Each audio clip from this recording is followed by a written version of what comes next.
우리는 팀 켈러의 그 책을 중심으로 함께 성경을 잘 정리하면서 지금 나아가고 있습니다. 그래서 자세한 것은 그 책을 참조해 주시기를 바랍니다. 하나님께서는 처음 창조하실 때 인간에게 큰 세 가지 선물 주셨습니다. 에덴 동산에서 첫 번째 주신 것이 안식, 그 다음에 노동. 그래서 창세기 2장 15절에 보면 하나님의 에덴 동산을 지키고 경작하도록 하신 것입니다. 이 일은 저주가 아니고 원래는 하나님의 뜻을 성취해가는 방편이었습니다. 또 하나가 바로 결혼입니다. 그래서 남편에게 아내를 이끌어 오셔서 한 가정을 이루도록 하나님 은혜를 베풀어 주셨어요. 근데 이 성경을 자세히 읽다 보니까 두 가지가 더 발견이 됩니다. 하나는 권위를 주셨어요. 만물을 통치할 수 있는 권위를 주셨고, 그리고 다섯 번째 복은 자유의지입니다. 여러분, 우리 자유의지는 무엇입니까? 자유의지는 설명을 하자면 굉장히 복잡하지만 몇 가지 성경적인 것을 살펴보면 특징이 있습니다. 왜 하나님 우리에게 자유를 주셨는가? 왜 AI 개발자는 왜 그 AI에게 자의식이 생기도록 노력을 하는가? 왜 그럴까요? 자, 성경을 유추해 보면 자유의지라는 것은 필연성이 있는데, 이유는 우리가 하나님의 모상이기 때문입니다. 하나님은 절대자유자이신데 하나님의 형상인 우리들에게 그러니까 자유가 있어야 돼요.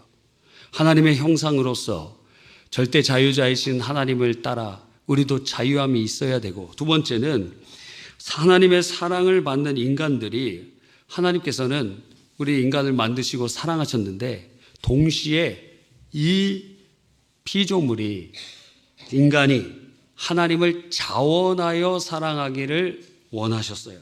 그래서 자유의지를 주신 것입니다. 그래서 이 자유의지는 소극적으로 무엇인가 내가 선택하고, 예를 들어 선악과를 먹을 수도 있고 먹지 않을 수도 있는 이런 선택적인 자유도 포함이 되지만, 성경적인 자유의지는 하나님의 뜻을 자원하여 순종할 수 있는 것이 자유의지입니다. 성경은 신명기에서 아주 분명하게 말씀하고 계신데, 하나님의 말씀 이꼬르 하나님을 사랑하는 것이다 말하고 있어요. 그래서 우리가 하나님의 뜻을 순종하는 그것 자체가 하나님을 사랑하는 것입니다. 굉장히 중요한 그 장치로서 자유의지가 작동하고 있는 것을 우리에게 보여주고 계시는 것입니다. 하나님과 관계 속에서 자발적으로 순종을 통해 사랑을 나타내기를 원하고 계시는 것이죠. 하나님은 우리를 강압하지 않으세요. 하나님은 우리의 자발적인 순종과 사랑을 드리기를 원하십니다. 마귀는 반대죠. 마귀는 강압합니다. 사단의 역사는 한번 침투하면 그 사람을 어디까지 끌고 오느냐. 요한복음 10장 10절에 보면 도적이 오는 것은 도적질하고 죽이고 멸망시키는 것뿐이요. 예전에 제가 학교 다닐 때 기절놀이라 그래서 목에다 초크를 거는 거예요. 그러면 애들 기절합니다. 그러면 계속 목을 조르고 있으면 죽는데, 기절한 상태에서 다시 깨워요. 그냥 막 깨우면은 살아나요. 이게 굉장한 뇌에 큰 충격을 줄 수도 있는 아주 위험한 행위거든요. 아주 위험한 행위입니다. 근데 예전에 기절놀이라 그래서 이런 것을 많이 했던 것을 봅니다. 마귀는 그냥 한 발자국 와서 우리를 그냥 하려고 하는 것이 아니라 망하고 죽이려고 달려들면서 그렇게 하는 것을 보는 것이죠. 그래서 3부 때도 말씀드렸지만 마귀 역사는 어떤 목사님이 정리해 놓기를 4가지의 단계로 사람을 사로잡는데, 첫 번째는 생각에 집착관념을 주는 거예요. 그 생각이 떠나지가 않습니다. 예를 들어서 누군가를, 그런 일이 없잖아요. 근데 누군가를 죽이고 싶은 마음이 딱 들어왔어요. 그러면 그 사람에게 대한 죽이고자 하는 생각이 계속 떠올라. 아침이나 저녁이나 밤이나 꿈이나 계속 그 생각이 떠오릅니다. 두 번째는 그것이 정서를 장악하는데, 그 사람을 죽이지 않으면 내가 못 살 것 같은 마음이 돼요. 그리고 세 번째는 그 상태에서 그걸 할 수가 없잖아요. 그러니까 어떻게 돼요? 그걸 행하면은 범죄자가 되고 악을 행하는 자가 되고 사탄에게 바로 넘어지는데, 그 상태에서 막 번민하고 고민하고 어려운 가운데 있기 때문에 그 사람이 우울에 빠지게 됩니다. 그리고 마지막에는 그 우울함을 확 그 사람을 사로잡으면서 나중에는 포제션, 완전히 그를 사로잡는데, 마치 소에다가 그걸 꼽아서 이끌고 가듯이, 아무리 힘이 세고 능력이 있어도 사탄에게 사로잡히면 그냥 끌려갑니다. 사탄에게 사로잡히면. 마귀는 어떠한 틈이나 죄의 틈이나 여러분이 큰 충격을 받은 큰 슬픔이나 어떤 사건에 마음문이 열리는 순간에 사단의 역사가 여러분에게 개입하면서 그는 강압하고 그리고 여러분을 강제적으로 막 끌고 가려고 하는 것입니다. 여러분 가운데 어떤 범죄에 사로잡혀 있어요. 그 중독이라고 해봅시다. 예를 들어서 여러분이 알코올 중독에 빠져 있습니다. 그러면 끊고 싶으면, 우리는 자유의지를 주셨고 자유자이기 때문에 내 의지로 끊을 수 있으면 끊어져야 돼요. 그런데 그것이 의지에 속박을 당하면서 끌려가. 그러면은 그것은 하나님께서 기뻐하시는 일이 아닙니다. 뭐든지. 그래서 자유의지가 훼손되면서 강압되고 끌려가는 모든 것들은 영적으로 보면은 사단적이라고 할 수 있어요. 그래서 이러한 일들이 우리 청년들 같은 경우에는 뭐가 있을까요? 여러 가지 있겠지만 자기의 기쁨을 누리고 그리고 그럴 수 있습니다. 예를 들어 어떠한 성적인 방임에 빠져 있다. 아니면 관계 중독에 빠져 있다. 그래서 어떤 남자친구랑 헤어지고 나서 또 다른 남자친구를 사귀어야 되고, 어떤 여자친구 헤어지고 나서 그 빈자리가 없어. 왜? 관계에 관한 갈급함과 어떠한 부족함이, 정서적인 결핍이 있는 사람들이 있을 수 있거든요. 또 어떤 사람은 성적으로 그런 부분에 완전히 사로잡혀 있는 사람들도 있을 수 있거든요. 끌려갑니다. 자기가 끊고 싶어도 못 끊어요. 끌려가. 사단의 역사는 그런데 하나님께서는 안 그래요. 하나님께서는 우리에게 자유의지를 주셨고, 하나님을 섬길 때 우리의 마음도, 그래서 의지를 주셔서 우리가 예수님을 영접하도록 하시잖아요. 예수님 내 마음에 오시옵소서. 예수님은 나의 주, 나의 하나님이십니다. 예수님 믿음으로 내가 죄 사함 받고, 예수님 믿음으로 하나님 자녀되고, 지금 내 마음 문을 여오니 주님 내게 오시옵소서. 왜 영접할 수 있는 의지를 주셨느냐? 주님은 강압하시는 분이 아니시기 때문에, 주님은 우리의 마음 문을 두드리시면서 도덕적 통치를 하시고, 그리고 우리가 주님 앞에 자원하여 섬기기를 원하고 계시기 때문에 그런 것입니다. 그래서 자유가 없는 것은 기독교가 아닙니다.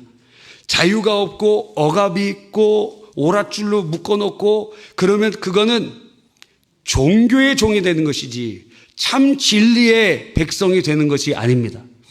그래서 진리는 너희를 자유케 하리라 하셨고, 예수 안에서 자유함이 있어야 신앙생활을 잘하는 것이라고 할 수 있습니다. 이것은 자기 멋대로 마음대로 하는 것이 아니라, 수고하고 무거운 짐진 자들아 다 내게로 오라, 내가 너희를 쉬게 하리라.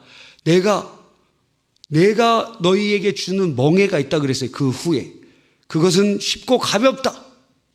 성령으로 이끌어 가시기 때문에 그런 것입니다.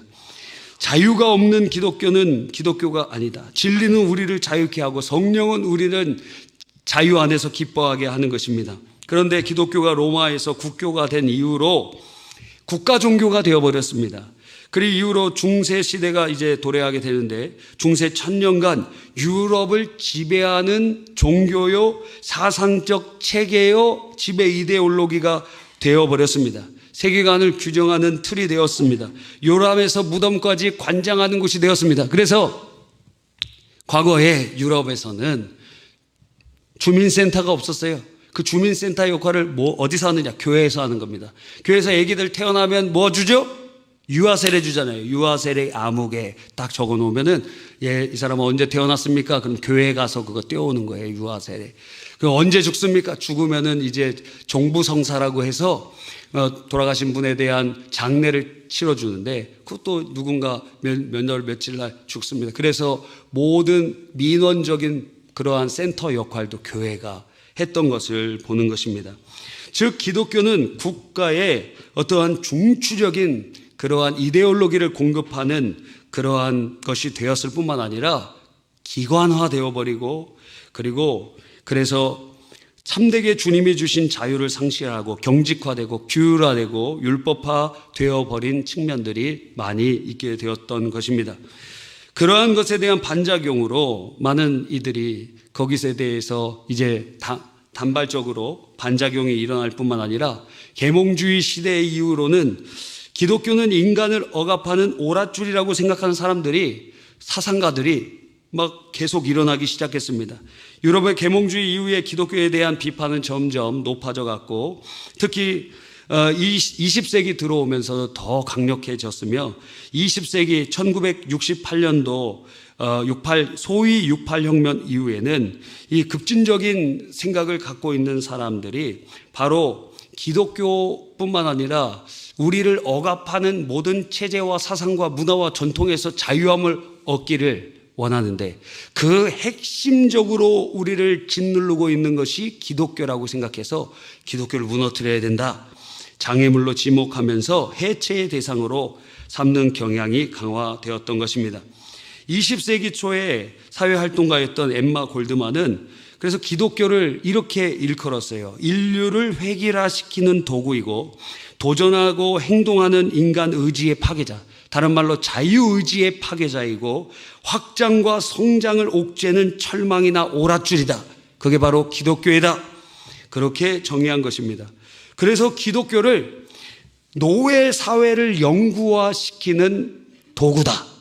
그래서 사람들을 노예화시키고 사람들을 종으로 만드는, 그래서 결박시켜서 인간의 참 자유를 억압하는 그것이 바로 기독교다. 이렇게 억압적 제도라고 비판했던 것입니다. 다른 표현으로 표현하면 기독교는 세상을 바라보는 눈을 우리가 막 자유롭게 봐야 되는데 부동시로 만들어버려요. 한 곳밖에 못 보게 만들어버리고 자유를 억압하고 인간을 노예로 만드는 것이 되어버렸다고 하는 그런 생각을 가진 사람들이 우후죽순 생겨나게 되었다는 것입니다. 그러면 진정으로 기독교는 인간의 자유를 억압하는 오랏줄일까요? 프랑스의 철학자 푸코는 감시와 처벌 이런 책도 썼잖아요. 그 푸코가 이렇게 진리에 대해서 말합니다. 기독교는 진리라는 것을 가지고 사람들을 옥죄고 있는데 진리가 무엇이냐? 빌라도가 예수님께 물어보죠. 진리가 무엇이냐? 푸코는 이렇게 대답합니다. 진리란 권력에 의하여 만들어진 체제이고 효과다. 무슨 말일까요? 진리라는 것은 권력을 유지하기 위하여 필수적으로 만들어진 그 어떤 것이라는 거예요. 권력을 유지하기 위해서 진리라는 것을 만들어 놓고 그 진리라는 개념을 통하여 권력으로 사람들을 붙잡고 이끌어가는 그 어떤 것이라는 겁니다. 없는데 만들어낸 것이라는 거예요. 진리라는 게 플라톤의 이데아처럼 어떻게 존재하는 것이 아니라 없는데 만들어 놓은 것이다. 여러분, 그래서 진리를 소유했다고 장담한다면 권력을 잡고 누군가를 통제하려고 안간힘을 쓰고 있다. 그렇게 표현하고 있어요. 이 푸코의 주장은 굉장한 인사이트가 있습니다. 역사 기록도 마찬가지잖아요. 승자의 기록이라는 것이라고 사람들이 이야기하는데 중국 역사책을 보면은 정사를 보면 그런 건 많이 깨닫습니다. 뿐만 아니라 정권을 강화하는 이데올로기를 진리화하는 대표적인 나라가 북한인데 주체 사상을 가지고 사람들을 진짜 옥조우고 하는 모습을 보면서 이 푸코의 진리가 권력의 산물이라는 것을, 따옴표 진리죠. 그래서 아주 큰 인사이트라고 생각이 듭니다. 야, 천재다 이 사람은. 그러나 푸코는 진리의 범주를 부정하면서도, 진리 자체도, 절대적인 진리도 부정하면서도 스스로 그것을 분석하면서 자기의 진리, 내가 깨달은 바로 이것이 또한 진리화시키는 우를 범하고 있는 거예요. 그러니까 그의 주장, 굉장한 인사이트가 있지만 그의 주장 자체가 또 다른 진리를 주장하는 그러한 오류를 범하고 있다는 것입니다. 또 어떤 사람은 기독교에 관해서 기독교회가 어떻게 오랏줄 역할을 하느냐, 기독교가 절대 진리를 주장하면 주장할수록 사회 분열을 일으키는 핵심 역할을 하지 않느냐. 왜냐하면 절대 진리로 사람들을 묶어놓으면 그것에 반발하는 사람들은 어떻게 돼요? 비진리라고, 이단이라고, 혹은 다른 종족들이라고 생각하면서 분리시킨다는 거예요. 그러니까 기독교의 절대 진리의 주장은 필연적으로 차별과 그리고 분리와 균열과 분열을 일으킨다 한다는 것입니다. 그러나 인간의 공동체라고 하는 것은 그 안에 신념과 공동의 생각과 체제가 있습니다. 어떤 공동체든지 간에. 여러분의 가족 공동체는 결혼인 서약이라는 것으로 이렇게 묶여 있는 것이죠. 그래서 그 가족 공동체가 만약에 내가 다른 아내, 다른 남편 이렇게 원하면 그게 깨어져 버리죠. 거기 안에 규칙이 있는 거예요. 가정을 유지하고 있는 규칙이 있다는 것입니다. 그러니까 이 사회를 분열시키는 그것에 관해서 팀 켈러가 이런 예를 들어요. LGBTQ 얘기를 듭니다. LGBTQ가 무엇이냐면 레즈비언, 게이, 양성애자, 트랜스젠더, 성적 지향을 탐색 중인 사람들을 합쳐갖고 앞글자만 딴 거예요. 자, 거기 LGBTQ의 공동체에서 이사진이 있었습니다. 그 어떤 단체가 있어요. 그런데 그 중에 이사 중에 한 명이 나는 어제 잠자기 전에 신앙적인 체험을 했는데 이제는 동성애가 죄라고 내가 믿어집니다. 자, 그 단체의 이사가 그런 얘기를 하면 그 단체는 그 사람의 주장을 받아들이고 그 공동체에 머물게 할 수 있습니까? 공동체의 특성상 같은 신념을 공유해야 되기 때문에 그 이사회에서는 당신은 나가라고 할 수밖에 없다는 거예요. 반대로 동성애 반대 연맹의 간부가 한 명이 이렇게 얘기를 한다는 거예요. 우리 아들이 게이라는 것을 알게 되었습니다. 동성 파트너와 결혼할 권리가 우리 아들에게 있다라고 생각합니다. 아니, 동성애 반대 연맹에 있었는데 그 지도부 중에 한 명이 그 얘기를 합니다. 그러면 그 연맹에서는 이 사람을 계속 이사진의 지도부에 놓을 수 있을까요? 없다는 거예요.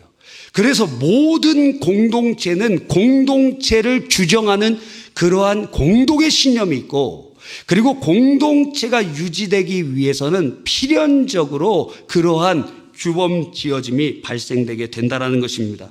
그래서 이러한 것은 비단 교회뿐만 아니라 교회가 너무도 고루하고 비타협적이고 그리고 자기들만 이렇게 하는 것이 아니라 모든 공동체의 특징 중에 하나라고 할 수 있다는 것입니다.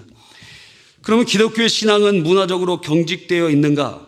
아니, 그렇지 않아요. 기독교는 기독교 초기부터 다른 문화권으로 선교했습니다. 다른 문화, 다른 인종, 체제 속에 교회를 세워 나갔습니다. 지금은 세계 기독교 인구의 대다수가 지금 전 세계 수많은 사람들이 10억이 넘고 거의 15억에 가까운 예수 믿는 사람들이 많아졌어요. 20세기는 부흥의 세기라고 할 수 있는데 아프리카, 아시아, 남미에 엄청난 부흥이 일어났습니다. 아프리카가 20세기 초에 예수 믿는 사람들이 9%였어요. 20세기 초에. 그런데 지금 44%입니다. 중국은 전 세계에서 가장 많은 기독교인이 있는 나라라고 칭해지고 있어요. 최근에 어떤 것을 보니까 지금 기독교가 쇠퇴하고 있다. 그래서 1%도 안 된다. 이런 얘기도 있지만 1%라고 해도 1,400만입니다. 그런데 시진핑 정권이 들어오면서 기독교를 굉장히 박해한 이유는 그것이 공산당 체제의 위협이 될 정도로 성장했기 때문에. 그러니까 역설적으로 그렇게 중국의 선교사들 다 추방하고 그리고 교회들 막 힘들게 하고 어렵게 하고 심지어 거기는 성경도 공산당 체제를 인정하면서 거기서 조작한 성경을 만들었어요, 중국에서. 그래서 그 성경을 하도록 하는 그런 일들도 이루어지고 있는 것을 봅니다. 하여튼 왜 그렇게 그런 공작을 하고 그런 일을 하느냐? 기독교회와 예수 믿는 사람들이 역설적으로 많아졌기 때문이다 볼 수 있는 것이죠. 남아메리카, 거기는 20세기에 2, 3억 명이 회심하고 돌아오는 엄청난 부흥의 역사가 있었다는 거예요. 아시아, 우리나라도 제1의 종교가 기독교가 되는 기적이 일어났고, 아시아, 아프리카, 그리고 남아메리카에 하나님께서 놀라운 폭풍 같은 부흥을 20세기에 허락해 주셨어요. 1903년 웨일즈에서 일어났던 부흥이 인도 카시의 부흥으로, 그리고 원산의 부흥으로, 평양의 부흥으로, 그리고 미국의 아주사의 부흥으로 전 세계에 막 들불같이 하나님의 역사가 마치 종말이 가까운 것처럼 하나님께서 추수하시기 위하여 불같이 예수 믿는 사람들을 막 부흥을 일으키는 하나님의 놀라운 역사들을 경험하게 된 것입니다. 놀랍지 않습니까?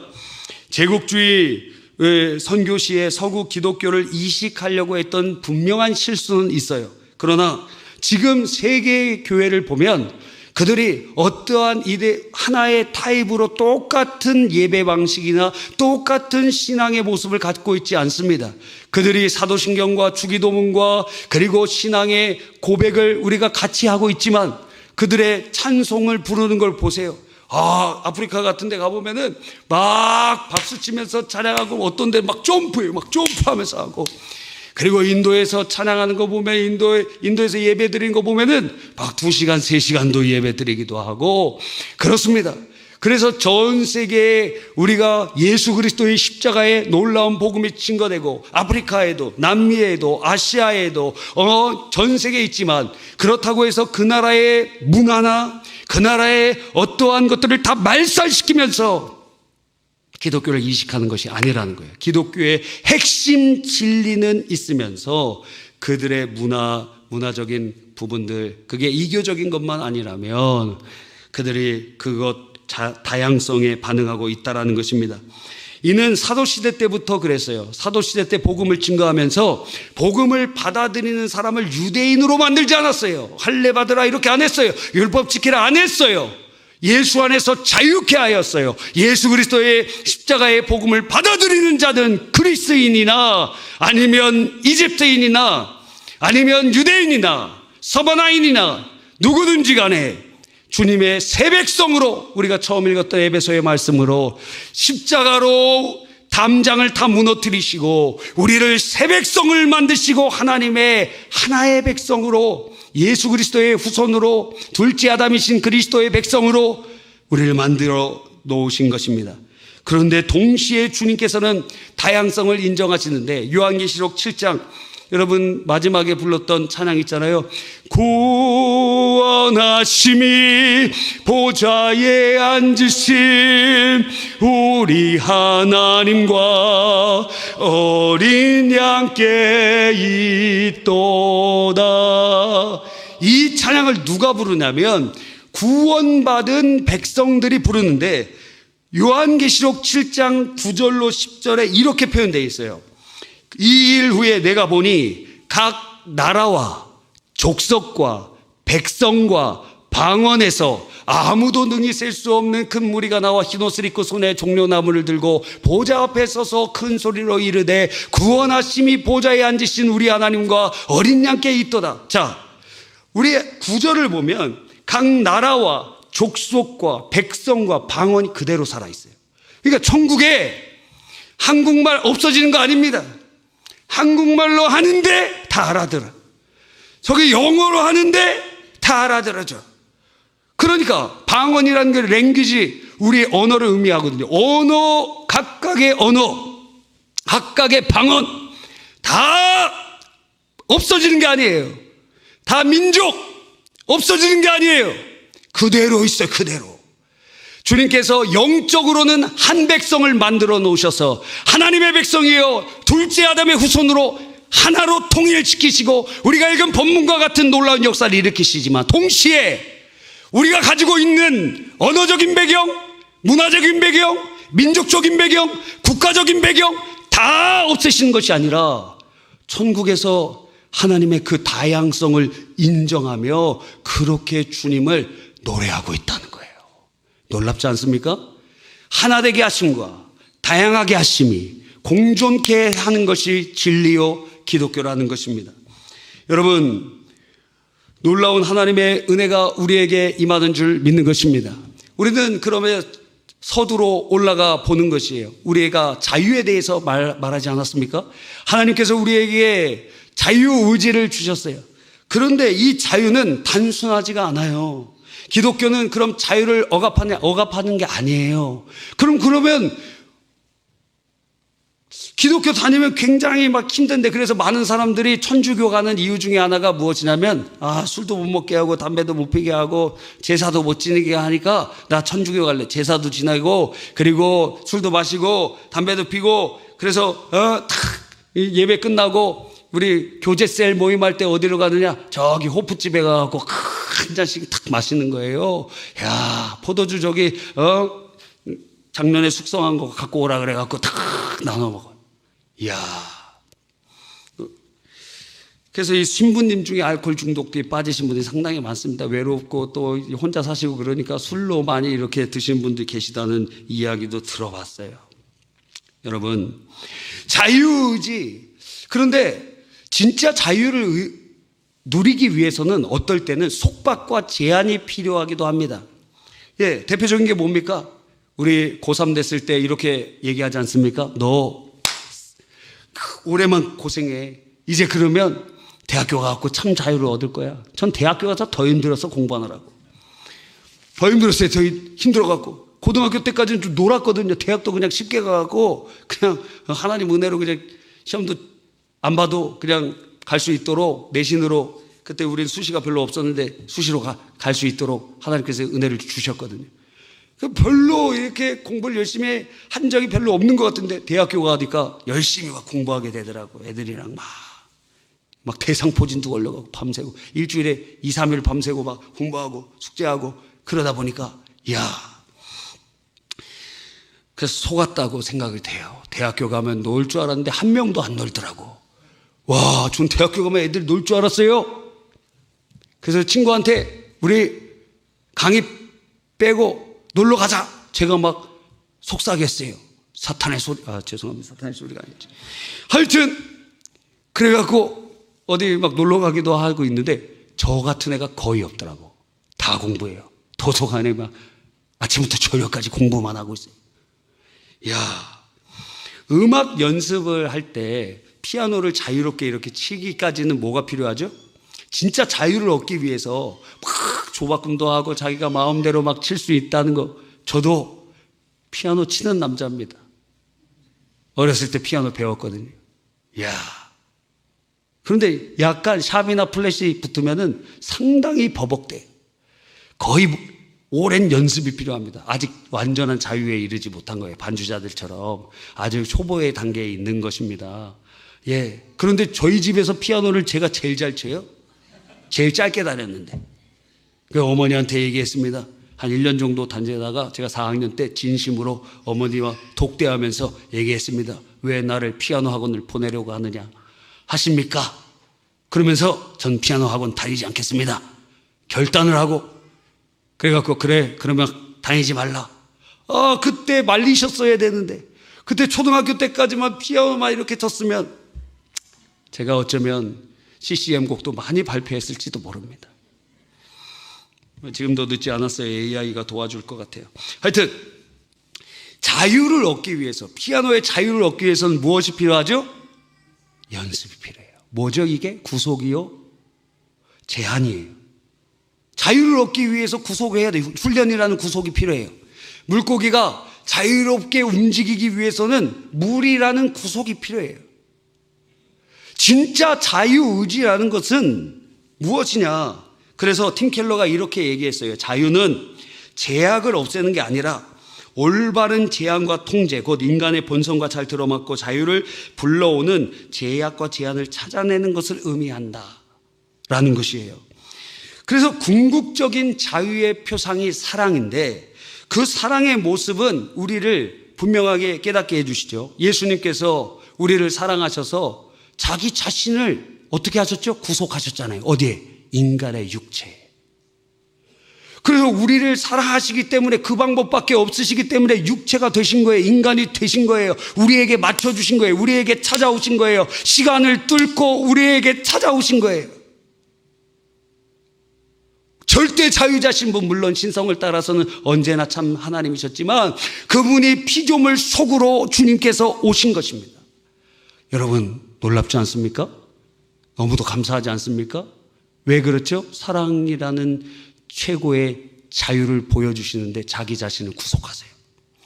동시에 주님의 사랑을 깨달은 우리, 예수님 이 땅에 자신을 구속하시고 그리고 십자가에 대신 죽으시고 우리의 죄값을 다 치르시고 해방시키신 후에 우리는 이제 그 사랑을 깨달은 후에 이제 우리는 어떻게 하죠? 나도 주님을 사랑한다고 하면서 이제 우리 마음대로 우리 뜻대로 살아가는 것을 내려놓고 주님 내 안에 나도 주 안에 있음을, 그래서 주님의 생각이 내 생각이요 내 생각이 주님의 생각이 되어가는 연합의 상태에 들어가는 것입니다. 그럼 내 것이 구속되잖아요. 내가 하고 싶은 것이 제한되잖아요. 그런데 사랑할 때는 여러분 그 구속이라고 하지 않잖아요. 예? 저는 이렇게 누구랑 같이 이렇게 같은 방을 쓰고 그런 걸 별로 좋아하는 사람이 아닙니다. 누가 옆에서 이렇게 자고 있으면 불편하지 않아요? 그런데 지금 제가 십몇 년째 옆에 누구 데리고 자고 있어요. 상당히 저도 잠버릇이 별로 좋지 않지만 개별적으로 우리 다 그런 자유하고 싶잖아요. 태용이 형 이제 자유하고 싶을 때가 있지 않습니까? 말하면 안 됩니다. 큰일 나요. 자유하고 싶을 때가 있어요.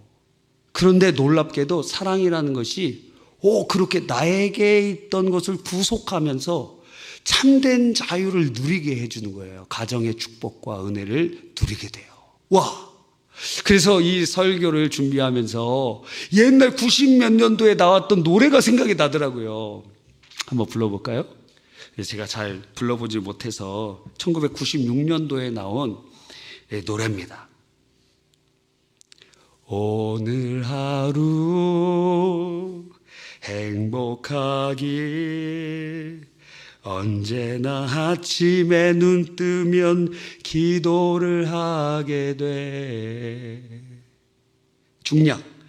휴일에 거기 가사가 이렇게 돼 있어요. 휴일에 해야 할 일이 생겼어. 내게도 생겼어. 약속하고 만나고 헤어지고 조금씩 집 앞에서 널 들여보내기가 힘겨워지는 나를 어떡해. 아름다운 구속인걸. 사랑은 얼마나 사람을 변하게 하는지. 살아있는 오늘이 아름다워. 처음이야 드디어 내가 사랑에 빠져버렸어. 혼자인 게 좋아. 나를 사랑했던 나에게 또 다른 내가 온 거야. 혼자인 게 난 좋았다니까요. 혼자인 게 행복했다니까요. 근데 이 가사가 어떻게 노래해요? 혼자인 게 좋아.